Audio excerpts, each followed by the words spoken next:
Hello, children. I will be teaching you the Golden Swan story today.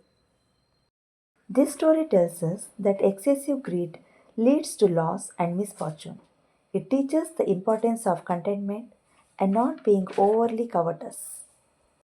बच्चों, अब मैं पाठ को पढ़ने जा रही हूँ। गौर से देखिएगा। सुनहरा हंस, द गोल्डन स्वैन। किसी गांव में एक ब्राह्मण रहता था। एक बार वह बीमार पड़ गया और उसकी मौत हो गई। उसके मरने के बाद उसकी पत्नी अकेली रह गई। घर चलाने के लिए कमाई का कोई साधन न बचा। ब्राह्मण की पत्नी मजदूरी करके अपना पेट पालने लगी। मरने के बाद ब्राह्मण ने एक सुनहरे हंस के रूप में जन्म ले लिया। एक दिन उसके मन में अपनी पत्नी से मिलने का विचार आया, इसलिए वह अपने पुराने गांव में चला आया।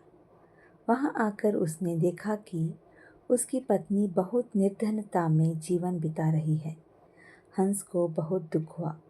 वह अपनी पत्नी के पास आया और बोला, मैं तुम्हारा पति हूँ, मुझसे तुम्हारी निर्धनता देखी नहीं जाती। मैं हर दिन तुम्हें एक सोने का पंख दूंगा।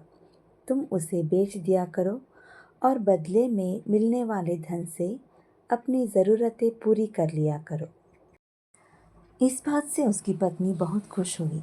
अब हंस अपनी पत्नी को हर दिन एक सोने का पंख देने लगा।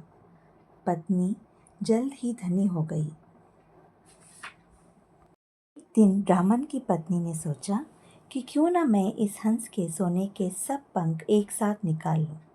इस प्रकार मैं एक ही दिन में गांव की सबसे अमीर औरत बन सकती हूँ।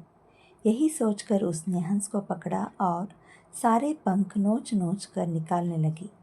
हंस ने जी जान लगाकर अपने को किसी तरह छुड़ाया और हमेशा के लिए उड़ गया। लालची औरत अकेली रह गई और उसके पास फिर से आमदनी का कोई साधन न रहा। Children, now I am going to explain this lesson. किसी गांव में एक ब्राह्मण रहता था। एक बार वह बीमार पड़ गया और उसकी मौत हो गई। इन a village lived a Brahmin. One day he fell ill and died. उसके मरने के बाद उसकी पत्नी अकेली रह गई। घर चलाने के लिए कमाई का कोई साधन न बचा। ब्राह्मण की पत्नी मजदूरी करके अपना पेट पालने लगी। After his death his wife was left alone. She had no means of earning to run the house. So the Brahmin's wife started earnings, living by doing labor. मरने के बाद ब्राह्मण ने एक सुनहरे हंस के रूप में जन्म ले लिया। एक दिन उसके मन में अपने पत्नी से मिलने का विचार आया, इसलिए वह अपने पुराने गांव में चला आया। After a long time, the Brahmin was born as a golden swan. One day, he thought of meeting his wife, so he flew to his old village.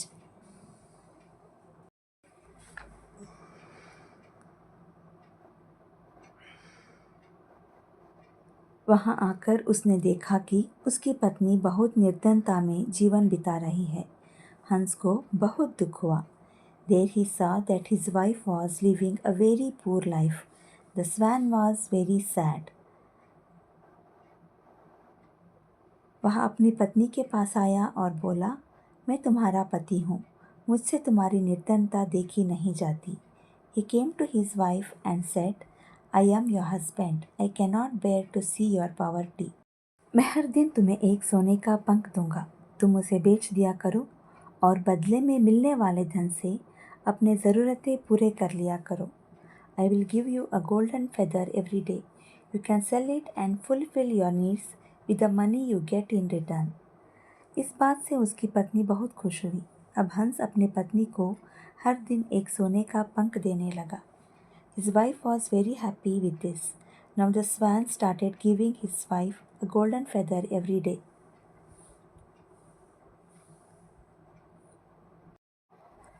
पत्नी जल्दी धनी हो गई।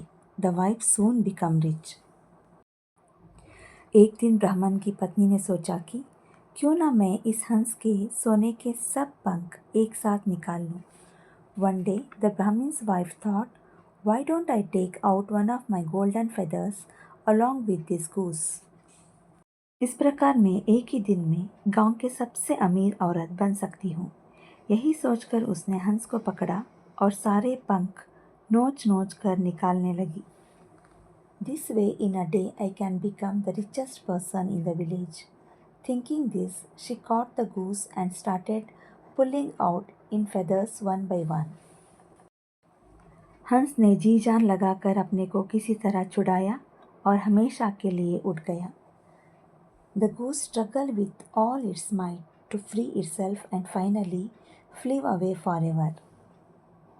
लालची औरत अकेली रह गई और उसके पास फिर से आमदनी का कोई साधन न रहा।